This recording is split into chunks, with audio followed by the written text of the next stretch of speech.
اعوذ باللہ من الشیطان الرجیم بسم اللہ الرحمن الرحیم۔ عزیز طلباء، السلام علیکم ورحمۃ اللہ وبرکاتہ۔ سورۃ النساء کا تعارف پیش خدمت ہے۔ اللہ رب العزت سے دعا ہے کہ اللہ رب العزت ہمیں قرآن پاک کے احکام کو سمجھنے اور اس پر عمل پیرا ہونے کی توفیق عطا فرمائے۔ سورۃ النساء کا نام النساء ہے۔ با اتفاق علماء کرام یہ مدینہ طیبہ میں نازل ہوئی۔ سورۃ النساء قرآن مجید کی چوتھی سورت ہے اور یہ چوتھے پارے سے شروع ہو رہی ہے۔ اس میں 176 آیات مبارکہ ہیں اور 24 رکوع ہیں، اور سورۃ النساء جو ہے یہ بہت بڑی اہم اور دور رس اصلاحات پر مشتمل ہے، جنہیں اگر دین اسلام کا طرۂ امتیاز کہا جائے تو قطعاً مبالغہ آرائی نہ ہوگی۔ سورۃ النساء سورۃ البقرہ کے بعد طویل ترین سورت ہے۔ سورۃ النساء کی وجہ تسمیہ: اس سورت میں عورتوں کے حقوق، ان کے احکام بیان کیے گئے ہیں، اسی مناسبت سے اس کا نام سورۃ النساء رکھا گیا ہے۔ اس سورت کا شان نزول یعنی زمانہ نزول کچھ یوں ہے کہ علماء محققین کی رائے میں اس سورت کے نزول کا آغاز جنگ احد شوال 3 ہجری کے بعد ہوا، جبکہ 70 مسلمان ان کو جب شہید کیا گیا۔ 70 مسلمانوں کی شہادت کے بعد یتیموں کی کفالت اور ورثہ کی تقسیم کے مسئلہ نے بڑی اہمیت اختیار کر لی۔ نماز خوف غزوہ ذات الرقاع میں پڑھی گئی اور یہ غزوہ 4 ہجری میں ہوا، اور تیمم کی اجازت غزوہ بنی مستلق میں دی گئی اور یہ غزوہ 5 ہجری میں پیش آیا۔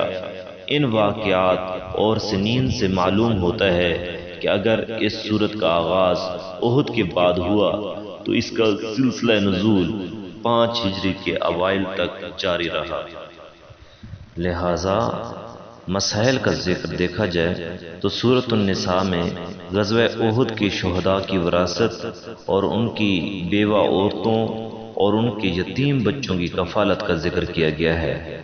سورۃ النساء کی فضیلت کے حوالے سے اگر دیکھا جائے تو سورۃ النساء ان 7 طویل ترین سورتوں میں سے ہے جنہیں السبع الطوال کہتے ہیں۔ ان کے بارے میں آپ سرکار مدینہ علیہ التحیۃ والثناء نے ارشاد فرمایا: اعطیت مکان التوراۃ السبع الطوال، یہ مجھے تورات کے بدلے میں عطا فرمائی گئی۔ مسند احمد۔ حضور نبی اکرم شفیع امم صلی اللہ تعالی علیہ وسلم قرآن کو سننا بھی پسند فرماتے تھے، اور اسی طریقے سے سورۃ النساء کی تلاوت نبی اکرم شفیع امم صلی اللہ تعالی علیہ وسلم نے ایک مرتبہ حضرت عبداللہ ابن مسعود رضی اللہ تعالیٰ عنہ کو قرآن مجید پڑھ کر سنانے کا حکم دیا، حکم ارشاد فرمایا تو آپ علیہ الصلوۃ والسلام نے عرض کی کہ یا رسول اللہ صلی اللہ علیہ وسلم، میں آپ کے سامنے قرآن پاک پڑھ کر سناؤں، جبکہ قرآن پاک آپ پر نازل ہوتا ہے؟ تو حضور نبی اکرم شفیع امم صلی اللہ تعالی علیہ وسلم نے ارشاد فرمایا ہاں پڑھ کر سناؤ۔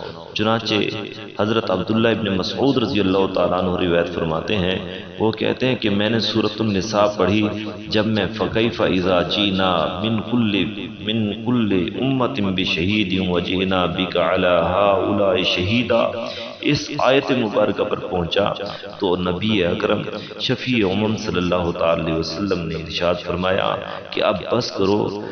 میں نے نبی اکرم شفیع امم صلی اللہ تعالی علیہ وسلم کی طرف دیکھا تو آپ علیہ الصلوۃ والسلام کی آنکھوں سے آنسوؤں کی لڑی جاری تھی۔ نیکسٹ ہے سورۃ النساء کا مرکزی موضوع۔ سورۃ النساء میں حقوق اللہ، حقوق العباد، تقوی، عورتوں کے حقوق، اہل کتاب اور منافقین کے رویوں کی مذمت، غزوہ بدر اور غزوہ احد اور سماجی زندگی کی اصلاح کے متعلق احکام بیان کیے گئے ہیں۔ اور اس کے علاوہ سورۃ النساء کے بنیادی مضامین میں سے حقوق اللہ کا بیان ہے۔ حقوق اللہ دین کا وہ اہم حصہ ہے۔ سورۃ النساء میں اس کو خاص اہمیت دی جاتی ہے، یعنی کہ حقوق اللہ دین کا اہم حصہ ہے۔ سورۃ النساء میں حقوق اللہ کے ضمن میں اللہ تعالیٰ کی عبادت کرنے اور شرک سے دور رہنے کی تعلیم دی گئی ہے، اور سفر، خوف اور حالت مرض میں نماز ادا کرنے کے متعلق احکام بیان ہے کا حکم ہے، اور ہر عمل میں اخلاص اختیار کرنے اور ریاکاری سے بچنے کی تلقین کی گئی ہے۔ اور اسی طرح بنیادی مضامین میں حقوق العباد کا بیان ہے۔ اسلام میں حقوق اللہ کے بعد سب سے زیادہ اہمیت حقوق العباد کی ہے۔ سورۃ النساء میں حقوق العباد کے ضمن میں والدین، قریبی رشتہ داروں، یتیموں، مسکینوں، ہمسایوں اور مسافروں سے حسن سلوک کرنے اور ان کے حقوق ادا کرنے پر زور دیا گیا ہے۔ چنانچہ ارشاد ربانی ہے، اللہ رب العزت نے قرآن پاک میں ارشاد فرمایا سورۃ النساء آیت نمبر 36 میں، وَبِالْوَالِدَيْنِ إِحْسَانًا وَبِذِي الْقُرْبَى وَالْيَتَامَى وَالْمَسَاكِينِ وَالْجَارِ ذِي الْقُرْبَى وَالْجَارِ الْجُنُبِ وَالصَّاحِبِ بِالْجَنبِ وَابْنِ السَّبِيلِ۔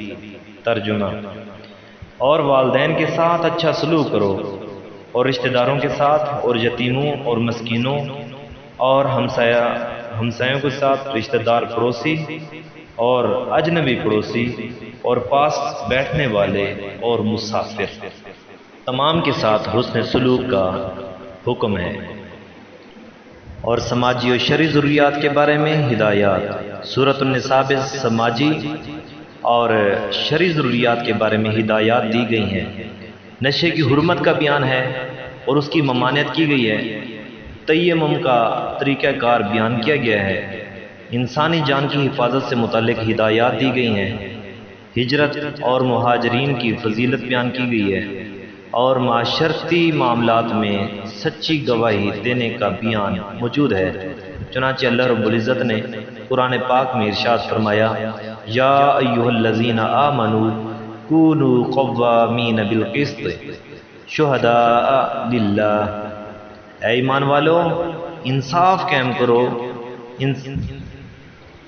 یعنی انصاف قائم کرنے والے ہو جاؤ، اللہ کے لیے گواہ بن جاؤ۔ اہل کتاب اور منافقین کے رویوں کا بیان۔ سورۃ النساء میں اہل کتاب اور منافقین کے غیر ذمہ دارانہ رویوں کو بھی بیان کیا گیا ہے۔ اہل کتاب میں یہود اور نصارہ ہیں، اور یہ کھلم کھلا اسلام کی مخالفت کرتے تھے۔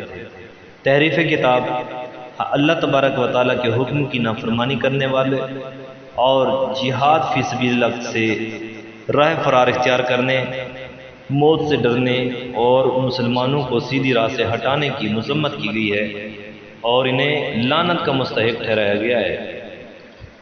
اور اس کے علاوہ حق و باطل کی جنگ، جس کا آغاز غزوہ بدر سے ہوا تھا، ابھی جاری تھی۔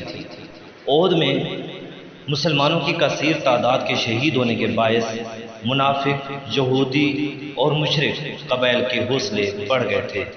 اس صورت میں بھی مسلمانوں کو حق کی حفاظت کے لیے اپنی جان تک کی بازی لگانے کا حکم دیا گیا، اور ان کے حوصلوں کو بلند کیا گیا، اور منافقوں کے مختلف گروہوں کے ساتھ ہر ایک کے مناسب حال رویہ اختیار کرنے کی ہدایت دی گئی ہے۔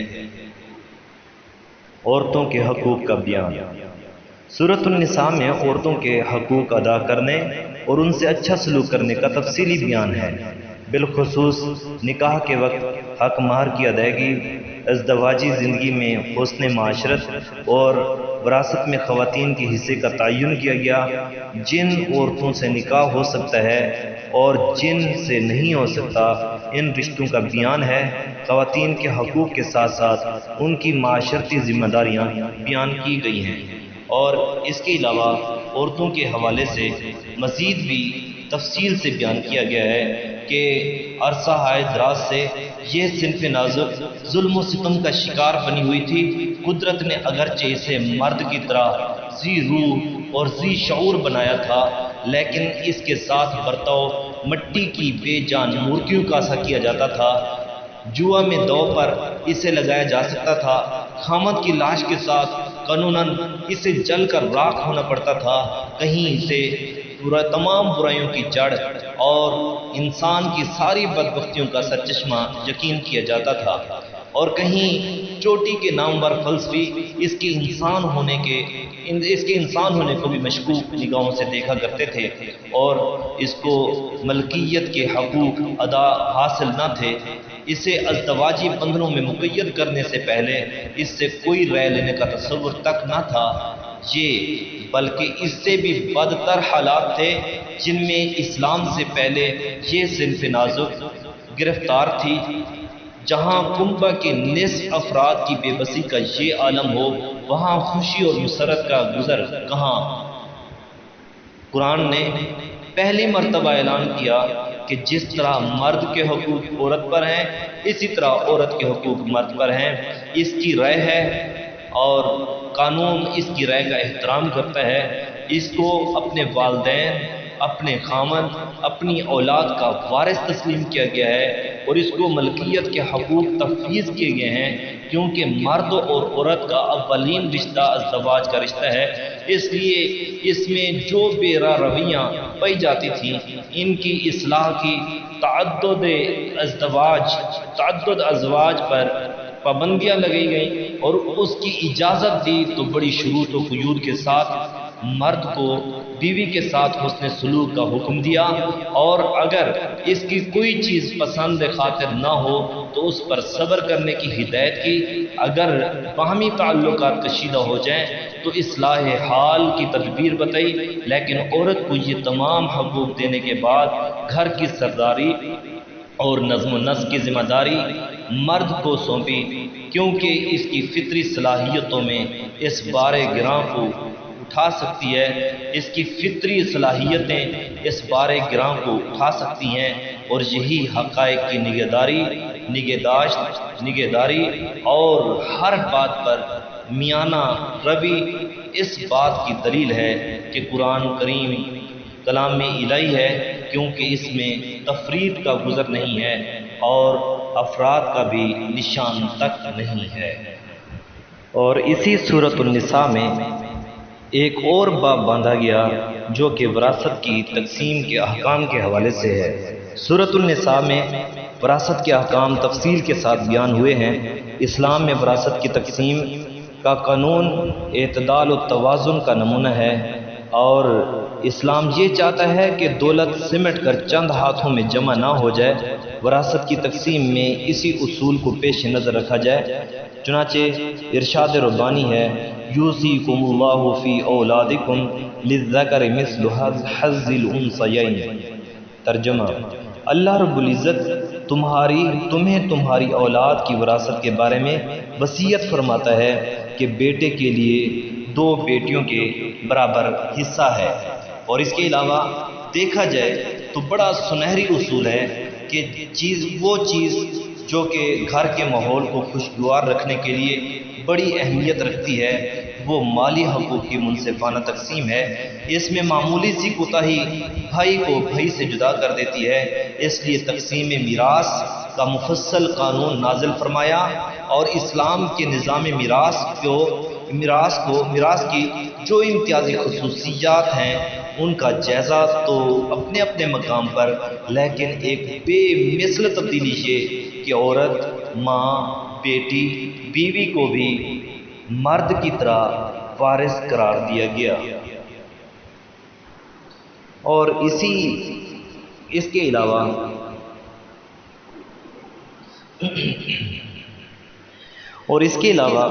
اسی سورۃ النساء میں وراثت کی تقسیم کے احکام بھی بیان کیے گئے ہیں، جو کہ بڑے مفصل طریقے سے بیان کیے گئے ہیں، اور ساتھ ساتھ یتیموں کے حقوق کا بھی ذکر کیا گیا ہے۔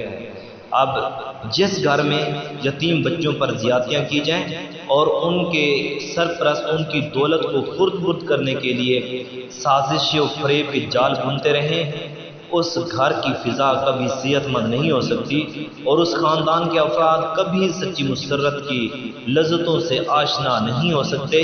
اس لیے قرآن حکیم نے اپنے ماننے والوں کو صاف الفاظ میں حکم فرما دیا کہ وہ یتیم بچوں اور بچیوں کے ساتھ اچھا سلوک کریں اور ان کے حقوق کی نگہبانی کریں اور ان کے اموال کی حفاظت کریں، بلکہ ان کے احساسات تک کا پاس رکھیں، اور جو بھی ان بے قصوں کے ورثہ میں ناجائز طریقہ سے تصرف کرے گا تو وہ خوب جان لے کہ وہ آتش جہنم سے اپنے پیٹ کو بھر رہا ہے۔ سورۃ النساء میں یتیموں کے مالوں کے یتیموں کے حقوق کا بیان کیا گیا ہے، اور یتیموں کے حقوق بیان کیے گئے، اور بیان کرتے ہوئے یہ فرمایا کہ یتیموں کے مال کی حفاظت کریں، ان کے مال کو اپنے مال کے ساتھ نہ ملائیں، یتیموں کا مال بے جا استعمال نہ کریں، اور کم سنی میں مال ان کے حوالے نہ کریں، بلکہ سمجھ بوجھ کی عمر میں پہنچنے پر پھر دیانتداری کے ساتھ مال ان کے حوالے کر دیں۔ اسی بارے میں حدیث آیت مبارکہ ہے، اللہ رب العزت نے قرآن پاک میں ارشاد فرمایا، فَإِنْ آنَسْتُم مِّنْهُمْ رُشْدًا فَادْفَعُوا إِلَيْهِمْ أَمْوَالَهُمْ اگر تم ان میں سمجھ بوجھ پاؤ تو انہیں ان کے مال لٹا دو۔ اور اس کے علاوہ اسی صورت میں اللہ رب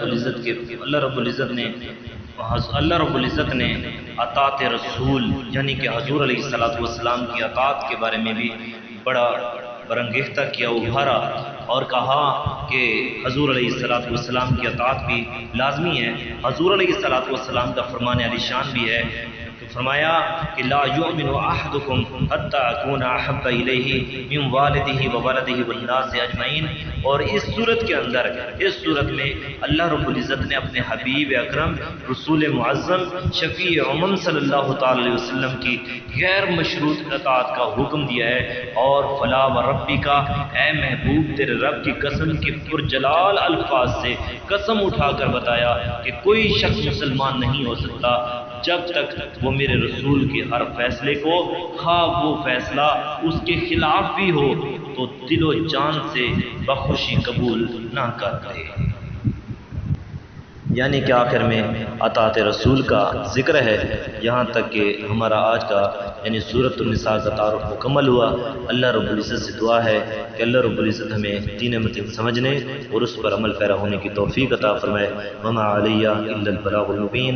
الصلاۃ والسلام علیک یا سیدی یا رسول اللہ وعلی آلک واصحابک یا سیدی یا حبیب اللہ۔